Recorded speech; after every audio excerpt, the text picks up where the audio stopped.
मंत्री कृष्ण पाल गुर्जर ओल्ड फरीदाबाद अनाज मंडी में जनसभा को संबोधित कर रहे हैं और पंकज सिंगला उनके साथ में है, भाजपा जिला उपाध्यक्ष, जिन्होंने इस सभा को ऑर्गेनाइज किया है। देखिए क्या कहते हैं कृष्ण पाल गुर्जर, आपको लाइव सुनाएंगे।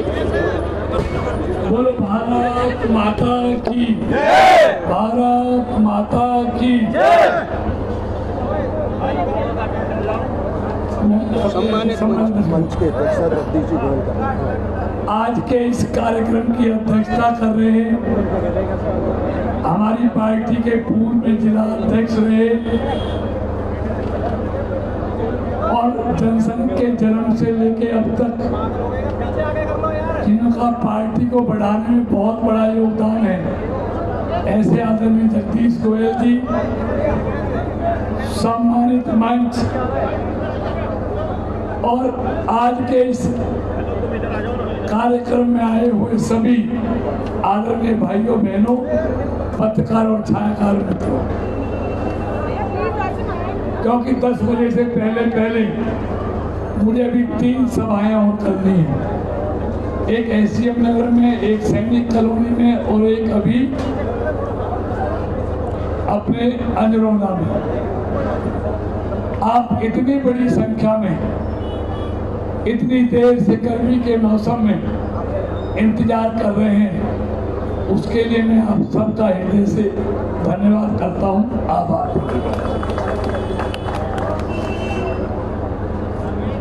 मैं लंबी चौड़ी बात करने नहीं आया।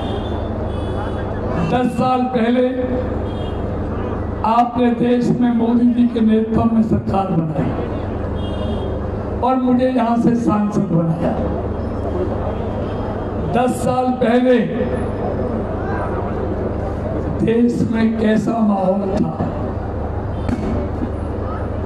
जब मंत्री लाखों करोड़ों के घोटालों में जेल जा रहे थे, जमानत पर आ रहे थे, सारे काम रुक गए थे, फाइलें निकलती नहीं थी, बैंक एनपीए हो गए थे, दुनिया में भारत की प्रतिष्ठा तार तार हो गई थी। ऐसे समय में एक उम्मीद की किरण बन के आए नरेंद्र मोदी। लोगों ने उनसे उम्मीद की और उनको देश का प्रधानमंत्री बना दिया पूर्ण बहुमत देकर। मित्रों, आज भी वही देश है, सरकार भी है, लोग भी वही हैं, अधिकारी भी वही हैं, लेकिन इन 10 सालों में दुनिया में भारत का जो रुतबा बढ़ा है, जो 10 साल में देश में, अगर मैं एक एक काम बताऊंगा, रेलवे का, रोड का, हाईवे का, एजुकेशन का, हेल्थ का, तो बहुत समय लगेगा।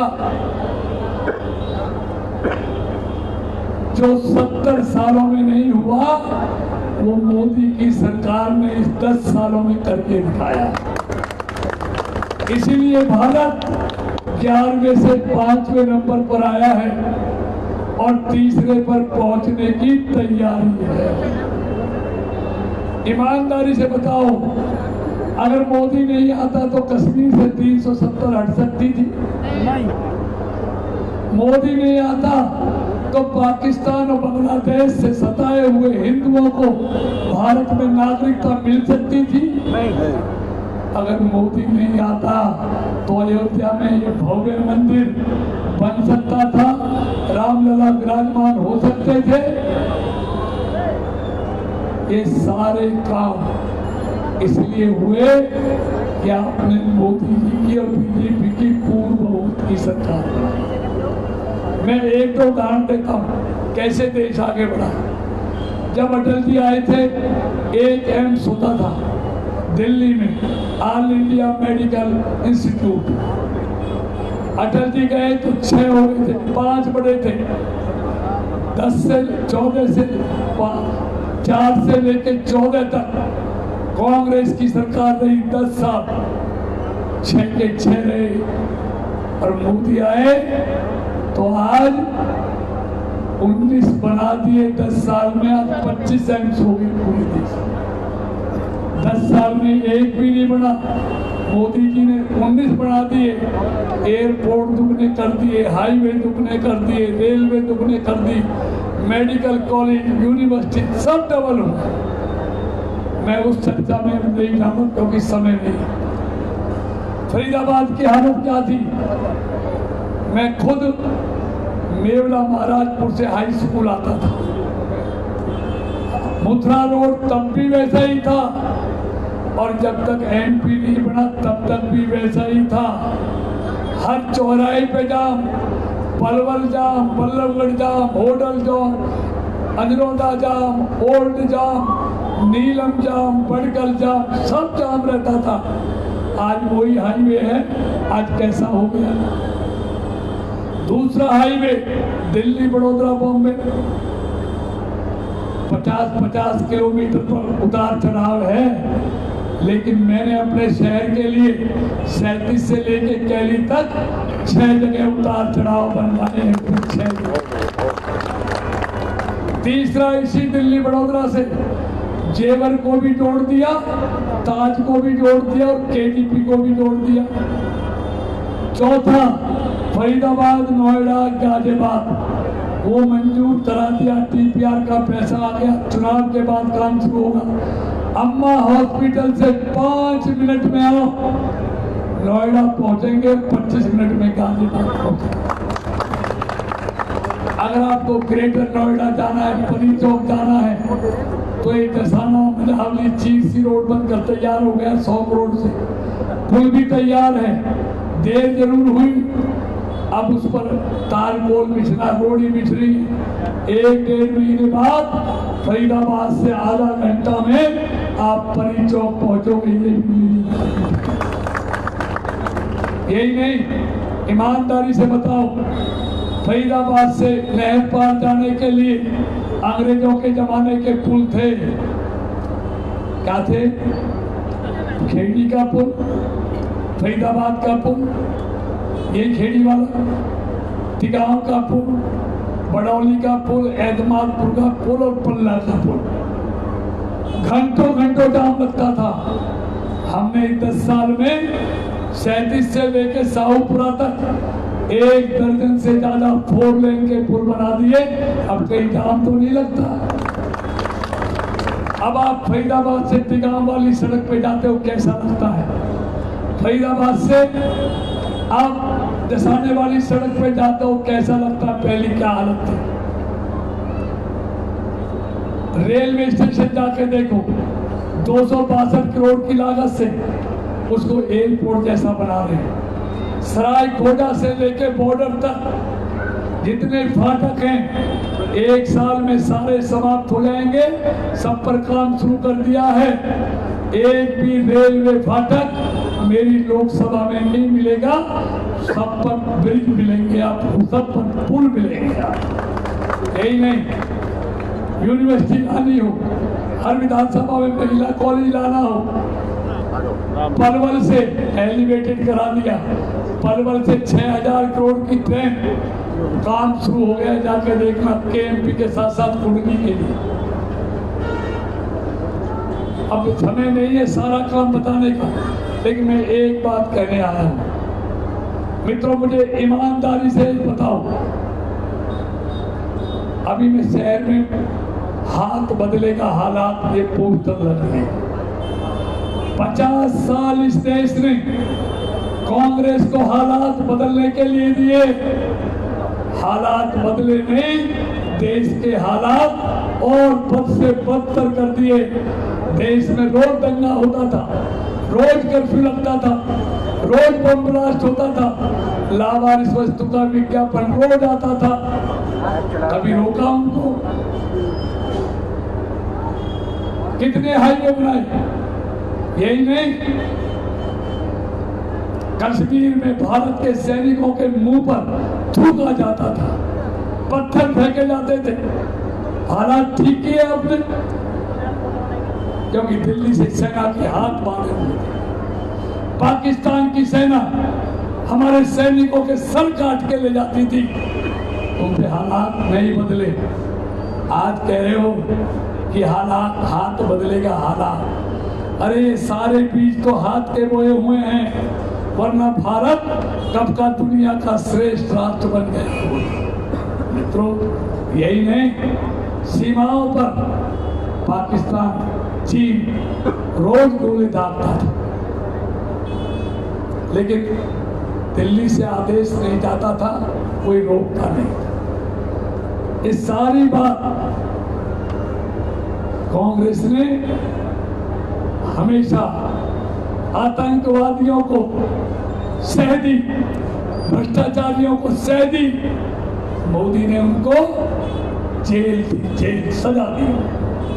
यही नहीं मित्रों, मैं एक बात पूछना चाहता हूं, आज भी क्या कर रहे हैं? फारूक अब्दुल्ला जो इनसे मिलकर चुनाव लड़ रहा है, क्या बोल रहा है? पाकिस्तान की भाषा। कांग्रेस का गठबंधन का साथी है, अभी क्या कहा उसने कि पाकिस्तान में चूड़ियां नहीं पहन रखी, लेकिन मोदी ने क्या कहा? नहीं पहन रखी तो पहनवा देंगे। दूसरी बात, ये मोदी है, ये पाकिस्तान को घुस के भी मारता है। मोदी था तो अभिनंदन को पाकिस्तान ने छोड़ा नहीं, भारत की सीमा पर 48 घंटे में छोड़ दिया। मित्रों, बात बहुत लंबी हो जाएगी, मैं इतना कहना चाहता हूं, ईमानदारी से बताओ, आज भारतीय जनता पार्टी और मोदी के अलावा इस दल में, इसके अलावा एक दल की हैसियत बताओ जो अपने दम पर पूर्ण बहुमत की सरकार बना सकता है कोई भारतीय जनता पार्टी के अलावा? इसलिए सारे मिलकर मोदी को हटाना चाहते हैं। मोदी देश बनाना चाहता है, ये मोदी को हटाना चाहते हैं। अरे कांग्रेस की हैसियत तो इतनी रह गई है कि आज आधी सीटों पर चुनाव लड़ रही है, और आधी में भी इज्जत की लड़ाई इतनी है, वो इज्जत बचाने में लगी हुई है कि 50 से कम जीतेंगे तो इज्जत मिट्टी में मिल जाएगी, 2-4 फालतू हो जाए तो थोड़ी सी इज्जत बच जाएगी। इससे ज्यादा कांग्रेस की हैसियत आज इस देश में नहीं बची। मित्रों, मुझे ईमानदारी से बताओ, आज आपको मालूम है मोदी चेहरा है भारतीय जनता पार्टी का, ये देश के लोगों को बताएं, मोदी नहीं तो कौन, इनको बताना पड़ेगा, तभी तो लोग फैसला करेंगे। लेकिन चेहरा नहीं है इनके पास।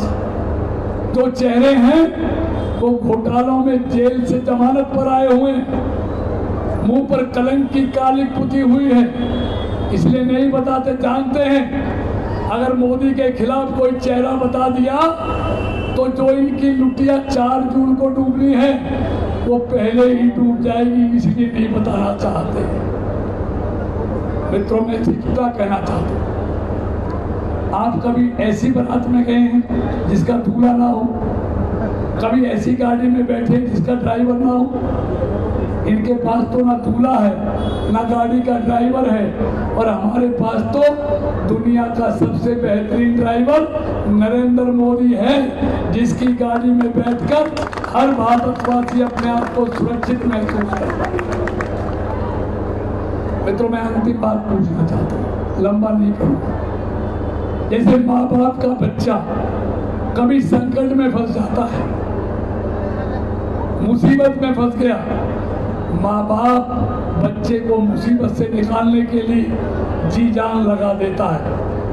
ऐसे ये मोदी है, जब भी भारत का कोई नागरिक दुनिया में संकट में फंसता है, चाहे कोरोना में फंसे, खाड़ी और सूडान के युद्ध में फंसे, रूस और यूक्रेन के युद्ध में 26,000 बच्चे फंसे, सबको ऐसे ही निकाल के लाया संकट से जैसे माँ बाप अपने बच्चे को निकाल के लाता है। और अभी कतर में भारत के 7 सेना के अधिकारियों को उन्होंने पकड़ के जासूसी का आरोप लगा के उनको फांसी की सजा दे दी। उनको भी फांसी की सजा माफ कराकर वापस भारत लेके मोदी ही आया। अब मैं अंतिम बात पूछता हूं मित्रों, एक बात बताऊंगा ईमानदारी से। देखिए, दोनों वक्त मिले हैं और दोनों वक्त में हिंदू धर्म में कोई झूठ नहीं बोलता, जो दिल कहता है वही बोलता है। मुझे ईमानदारी से बताओ, मेरे कहने से नहीं, आपका दिल क्या कहता है कि तीसरी बार भी मोदी प्रधानमंत्री बनेगा ना? मेरा हाथ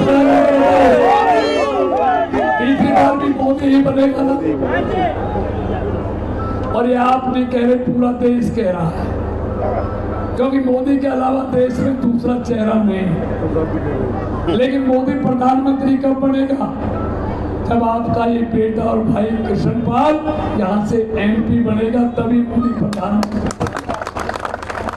कृष्णपाल गुर्जर जिंदाबाद। और एक बात और कहना चाहता हूँ, जो हाथ से हाथ बदलने वाला जो उम्मीदवार है उसको भी 25 साल देखा है और मैं भी 25 साल से आपके बीच में हूँ। मित्रों, मेरी बात गलत हो तुम मुझ पे विश्वास मत करना, खुद जाना। ये कहते हैं हालात बदलेंगे, 25 साल MLA, 10 साल मंत्री, उसके गांव को जाके देखना। जिस व्यक्ति पे अपने गांव के हालात नहीं बदले, आप पैदल चल नहीं सकते, उस गांव में गाड़ी से जा नहीं सकते, वो इलाके के हालात बदलेगा। जहां रहता है सैनिक कॉलोनी में, कभी लोगों को जाने का मौका मिला हो, कभी वहां के हालात नहीं बदले, सड़कें नहीं बनी, हर सड़क में गड्ढा जाता। अब इन 5 सालों में 17 करोड़ लगाकर उस सैनिक कॉलोनी के हालात भी हमने बदले, वो सड़कें भी हमने बनाई। और एक काम की नहीं, लकड़पुर में जाके पूछना, अनंतपुर में जाके पूछना, तो वो इलाके के हालात बदलेंगे। तो इसलिए मैं कहना चाहता हूँ मित्रों, सवाल कृष्णपाल नरेंद्र मोदी का नहीं, सवाल देश का है। ये नरेंद्र मोदी जिसने पूरा जीवन देश के लिए दे दिया, हमको 25 मई का दिन नरेंद्र मोदी को देना, और मुझे भरोसा है। देखिए, मैं तो आपके बहुत नजदीक रहता हूँ, यहीं पढ़ा हूँ, यहीं लिखा हूँ, यहीं पढ़ा हूँ। पार्षद से लेके पार्लियामेंट तक आप लोगों ने मुझे पहुँचाया। लेकिन 10 साल में मैंने अपने शहर के लिए, सड़कों के लिए, पुलों के लिए, हाईवे के लिए, और मेरी याद आ गई, बिजली मंत्री था तो बिजली नहीं आती थी, लोकल बॉडी मिनिस्टर था तो सड़कें नहीं बनी इन पे, तो क्या करेंगे? और 80 साल की उम्र में वैसे भी क्या करेंगे? मुंह से गाली निकलती है। मोदी कहता बेटी पढ़ाओ, बेटी बचाओ, और ये बेटी की गाली देता है। चलो, ये उनका कसूर नहीं है, जब उम्र ज्यादा हो जाती है तो ऐसा ही होता है। तो इसलिए मैं आपसे कह रहा है और हाथ जोड़ के कह रहा है, सवाल देश का है। नरेंद्र मोदी को तीसरी बार देश का प्रधानमंत्री बनाया, और तीसरी पारी में मोदी की गारंटी है, भारत को दुनिया में तीसरे नंबर की आर्थिक ताकत भी बनाऊंगा, और देश में एक देश एक कानून भी लेकर आऊंगा। ये मोदी की गारंटी है। तो आइए 25 तारीख को कमल का बटन दबाइए, मुझे भी आशीर्वाद दीजिए और मोदी को तीसरी बार देश का प्रधानमंत्री बनाइए। आप सबका बहुत बहुत धन्यवाद। भारत माता की, भारत माता की जय श्री राम, जय श्री राम। तो ओल्ड फरीदाबाद अनाज मंडी में कृष्णपाल गुर्जर ने जनता को संबोधित किया है। आपने लाइव देखा फरीदाबाद न्यूज़ पर। नमस्कार, जय हिंद।